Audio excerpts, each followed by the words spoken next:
좀비로 뒤덮인 학교. 그리고 좀비들을 해치고 달리는 학생들.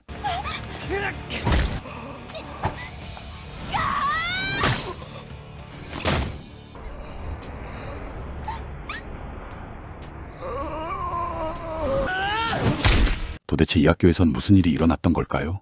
좋아했던 여학생에게 까이고 홀로 멍 때리는 중인 남학생 코무로. 그때 누군가 교문을 시끄럽게 두들기는데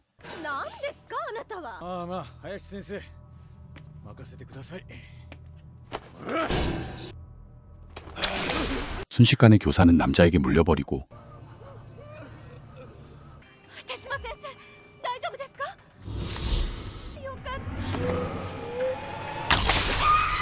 순식간에 선생들이 좀비로 전염되는 상황을 목격한 코무로 곧 교실에까지 위험이 닥칠 것을 예감하죠. 코무로가 급하게 뛰어간 곳, 바로 자신을 까버린 그녀 레이입니다.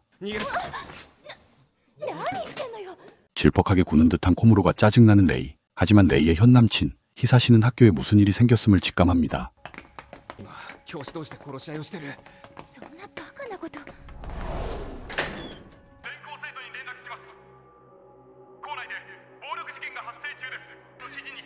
아직 상황 파악이 안 되는 학생들, 그 와중에 위험을 직감하고 슬슬 탈출하려는 학생도 있죠.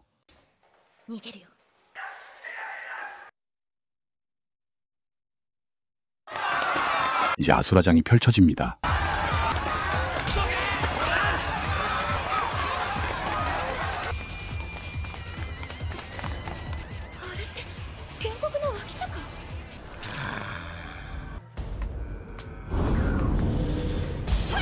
창술부 소속으로 나름 전투 능력자 레이. 하지만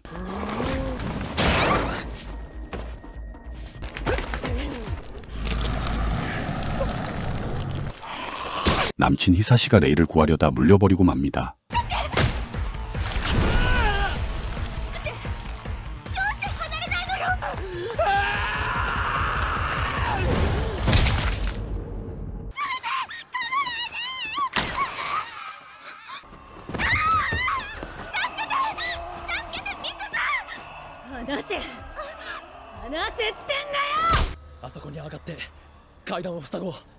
그 시각 코무로 일행은 좀비가 접근 못하는 옥탑까지 전력 질주하는데 학교를 비롯해서 도시 전체가 순식간에 좀비 세상이 된 상황. 코무로 일행은 옥탑에서 잠시 숨을 고르지만 문제는 좀비에게 물린 히사시. 그는 친구였던 코무로에게 마지막 부탁을 합니다.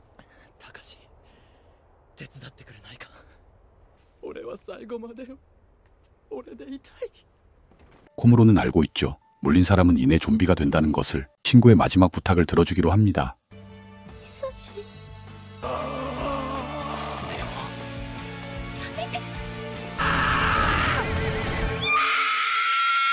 한편 빠른 판단으로 위기를 벗어난 또 다른 두 사람. 코무로를 좋아하며 두뇌 회전이 빠른 여학생 타카기, 그리고 학교의 왕따이자 밀떡 히라노입니다.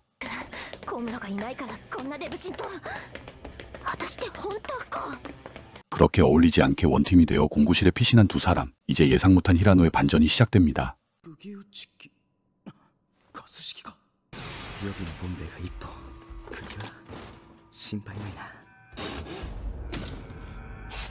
밀떡이었던 히라노의 세상이 찾아온 거죠.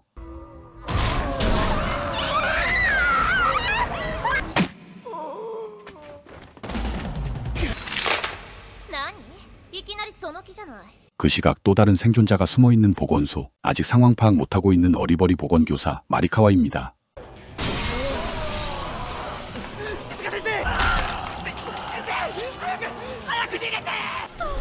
위기의 그때 검도부 주장이자 작중 최강자 부스지마가 마리카와에게 합류합니다.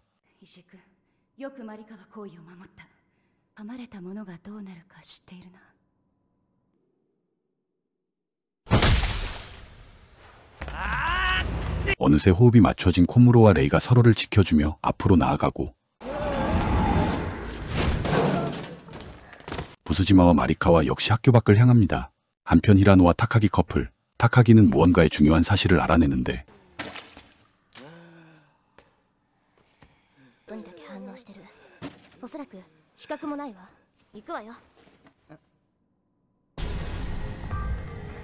타카기의 비명, 각계로 싸움을 벌이고 있는 생존자들을 불러 모읍니다.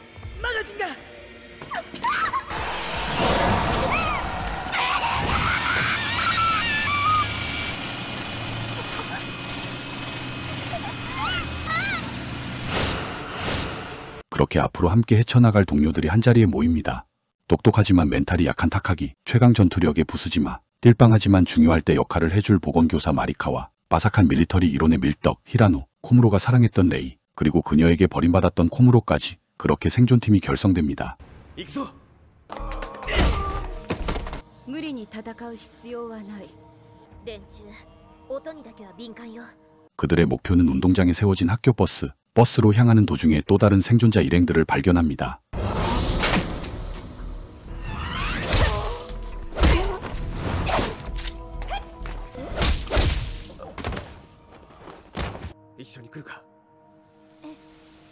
좀비들이 진짜로 앞을 못 보는지 코무로가 먼저 테스트에 나서고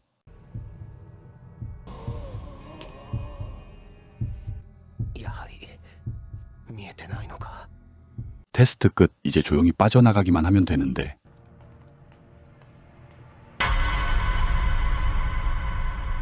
일났죠. 버스를 향해 전력 질주하는 코무로 일행.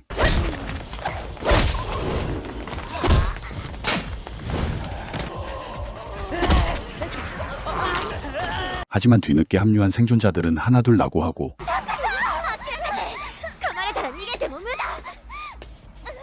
그렇게 그들은 아무도 합류하지 못하고 사라집니다. 이제 버스를 출발시키려는 그때 학교에 남아있던 또 다른 생존자들이 달려오는데 달려오는 무리 속에 눈에 띄는 인물은 교사 시도우.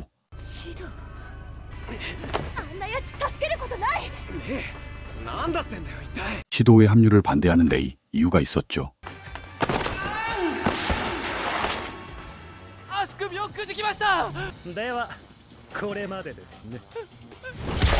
시도우의 인성을 레이는 알고 있었던 거죠. 여튼 시도우까지 올라탄 버스는 학교를 벗어나는데 성공합니다.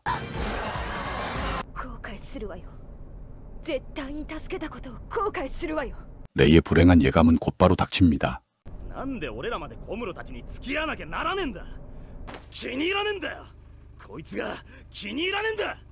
버스를 슬슬 장악하려는 시도우 패거리들.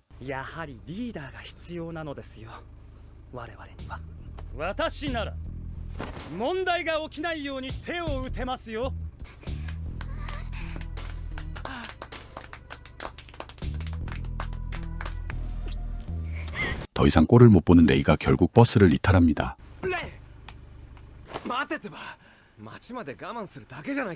바로 그때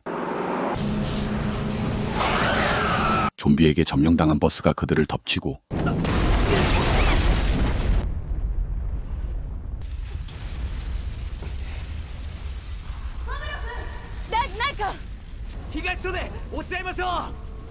그렇게 코무로와 레이만 떨어진 채 나머지 일행들과 다시 만나기로 약속하고 헤어집니다. 일행들과 떨어진 채 폐허의 도시 속을 질주하는 두 사람. 여기서 레이는 지금 자신에게 필요한 사람이 누군지 현실적인 계산을 하게 되죠. 한편 이곳은 좀비가 점령해버린 공항. 여기서 우리나라의 관점에서 눈살이 찌푸려지는 장면이 하나 등장하죠. 여튼 이곳 공항에 좀비들을 치우는 임무를 수행 중인 특수부대가 있었으니 최고의 스나이퍼이자 특수경찰 미나미입니다.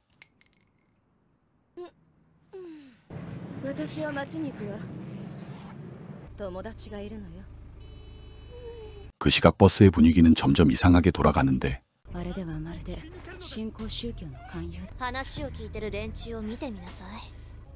결국 마리카와를 비롯한 동료들은 결정을 내립니다.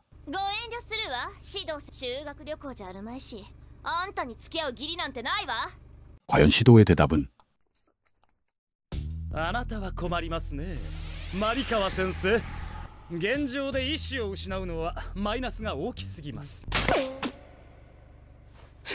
역시 주인공 이상으로 열일하는 히라노입니다. 그렇게 이들은 시도에게서 벗어나 코무로와의 합류 장소로 향하는데 역시 버스 밖은 좀비 세상, 금세 위험에 빠집니다.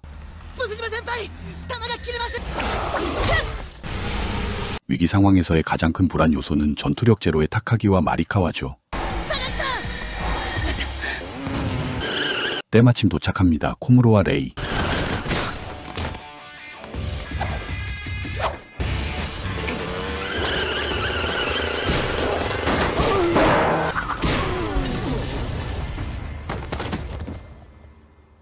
그렇게 잠시 헤어졌던 그들은 다시 합류하고 이제 이들에게 필요한 건 오늘 밤을 보낼 수 있는 은신처입니다. 마침 근처에 있다는 마리카와 친구의 집. 이들은 다시 한번 좀비들을 해치고 그곳으로 향할 준비를 합니다. お互いにカバーし合うことを忘れるな。よくよく考えてみれば驚くべき変化だった。生き残るためにこの終わりの中で初めての攻めに出たのだ。たった一日で僕らはそこまで変化していた。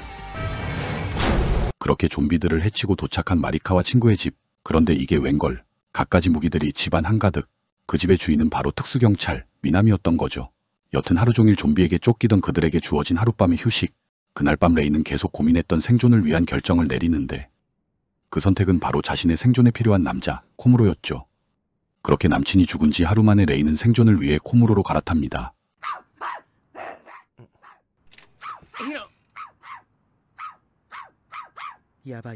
이미 좀비들에게 집이 포위돼버린 상황입니다.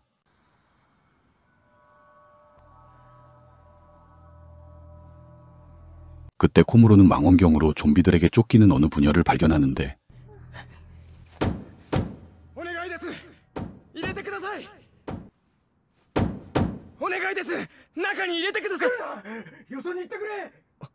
나살기도 바쁜 세상이니 바로 벤치죠.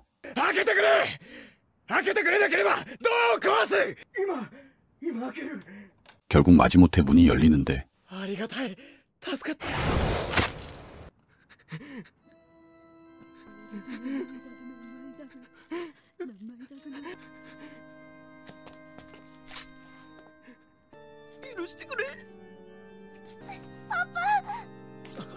딸 아리스의 눈앞에서 아빠는 좀비가 아닌 인간에게 허무하게 살해당합니다. 아리스의 울음소리는 주변의 좀비들을 불러 모으고 아리스 역시 아빠 뒤를 따라갈 판.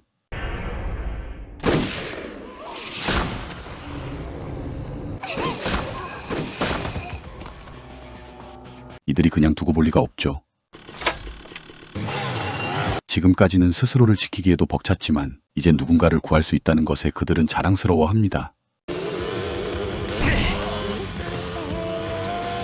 一体何の騒ぎよ。いいことがあったの。私たちはまだ人間だって分かったのよ。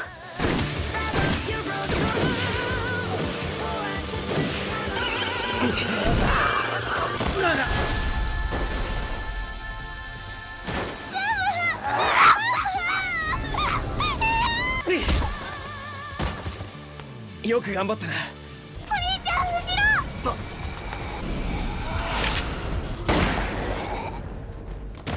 ありがとう。助かったよ。 그렇게 아리스를 구해내지만 큰 소란으로 더 이상 머무를 수 없는 이곳을 탈출하려 합니다. 문제는 고립되어 있는 코무로와 아리스. 道路を見るな。兵だけ見て歩く。 아슬아슬하게 벽을 타던 그때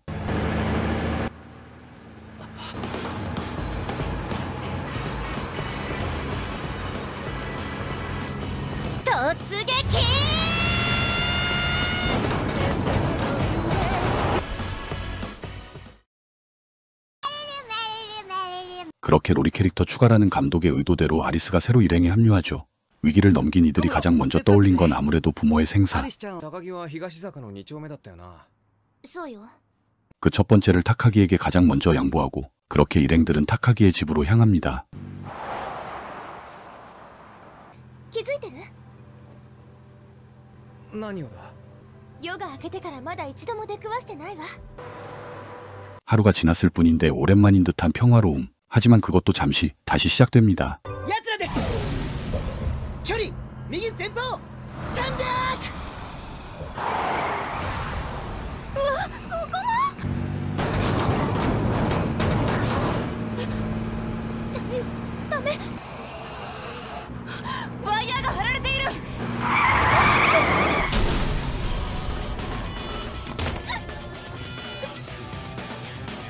누군가가 설치한 좀비 방어선에 걸려 추락한 레이의 위기. この辺りに向けて撃つ 처음 쏴보는 총의 위력에 얼떨떨한 코무로죠. トリガーを絞ったままスライドだけ引くんだ。銃口は少しだけずらせ。最高弾切れかよ 하지만 결국 어리버리한 실수를 해버리고 부스지마가 목검으로 가세해보지만 몰려드는 좀비들에 의해 조금씩 둘러싸이는데 아직 총을 가지고 있던 레이가 있었죠. たかしごめん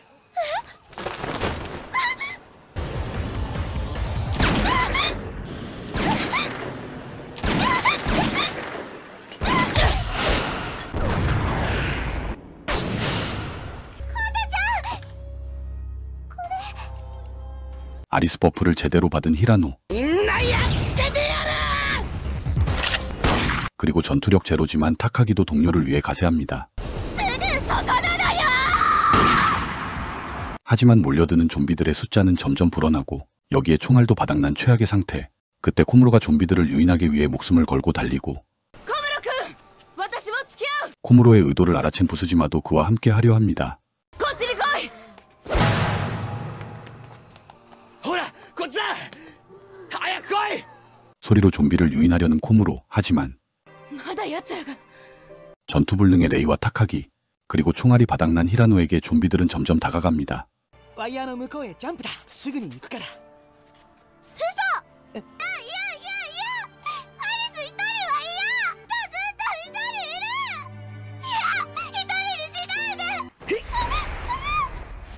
みんなその場で伏せなさい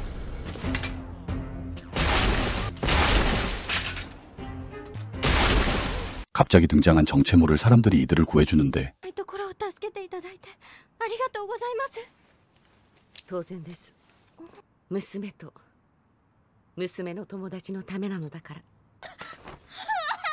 이들의 리더 바로 타카기의 엄마였습니다. 이제 남은 건 이들과 떨어져 버린 코무로와 부스지마. 타카기의 집에서 다시 만나기로 하고 헤어집니다. まだ生きている 저 멀리 보이는 타카기의 저택. 코무로와 부스지마는 그곳을 향해 달립니다.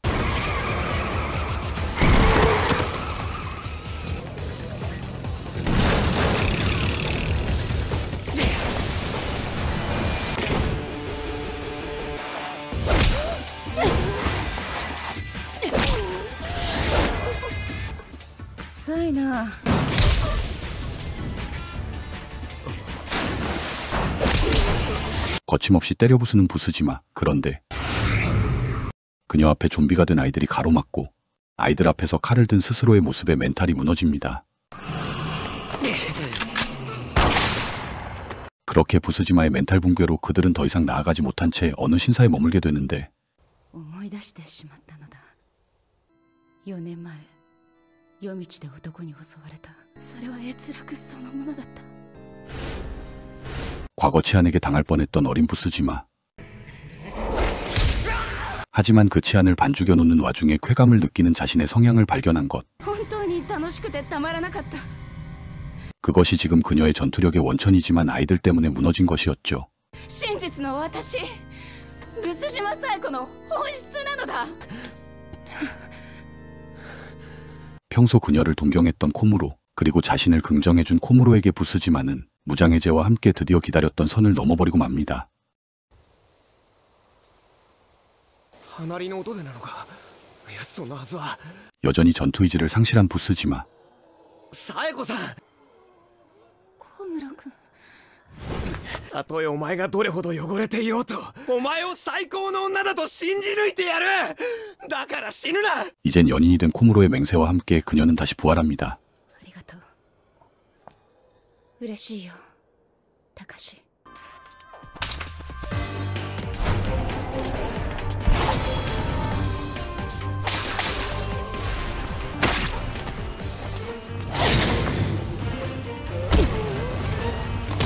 これなのだたまらん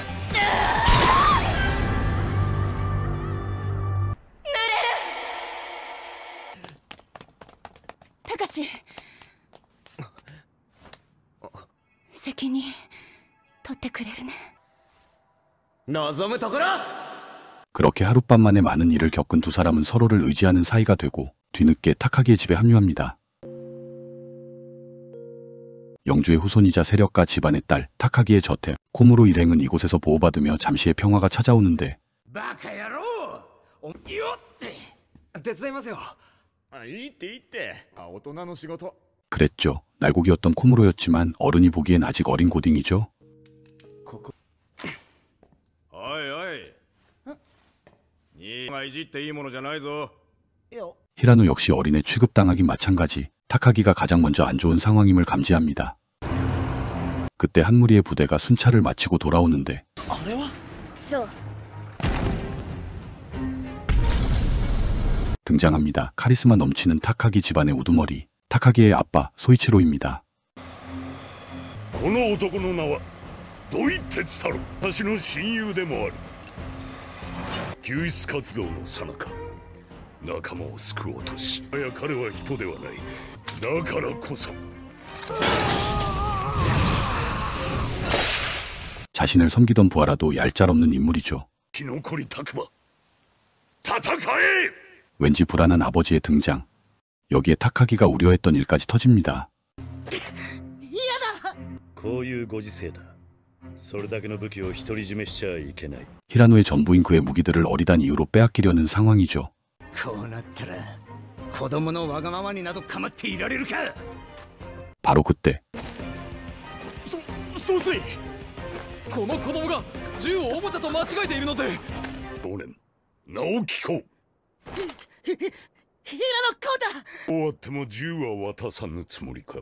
なくなったら俺はまた元通りになる。にできることがようやく見つかったと思ったのに。できることとは何だ。たのお嬢さんを守ることです。さんを守り続けてきたのは平野です。 여기에 코무로가 거들고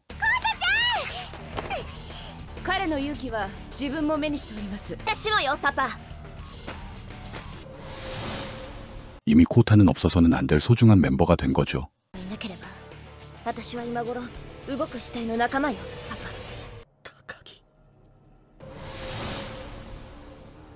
그렇게 해프닝은 소이치로가 코타를 인정하면서 마무리되는데 저 멀리서 진짜 대형 사고가 터지면서 모든 상황이 바뀌어버립니다. 艦長、新たな緊急行動命令受信。命令を確認する。神よ、我らを許したまえ。神よ、我らを救いたまえ。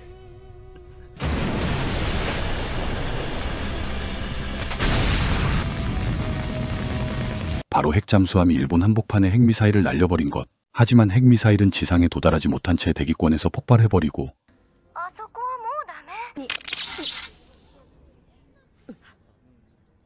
폭발에서 발생한 EMP로 모든 전자기기들의 작동이 멈춰버립니다. 一体どうしたってんだ。この光は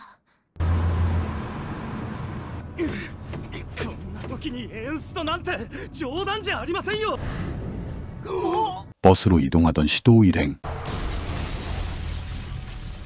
하필 타카기 저택을 지키고 있는 바리케이트를 들이받고 맙니다. 그렇게 타카기가로 향하는 방어막이 뚫리고 좀비들은 순식간에 타카기의 저택까지 들이닥칩니다.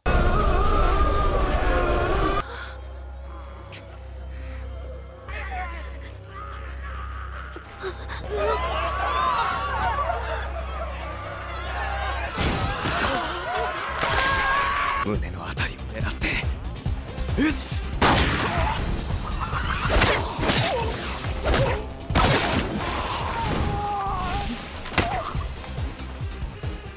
결국 이곳을 지키는 건 그 어떤 어른보다 강한 코무로 일행들.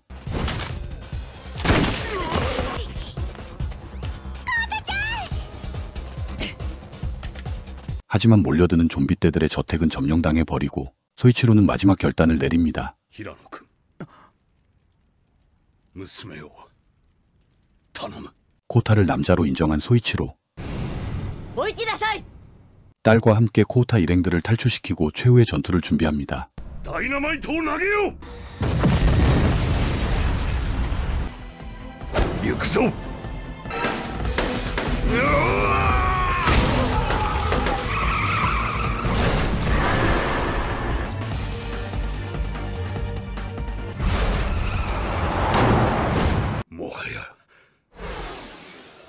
後顧の憂いなし。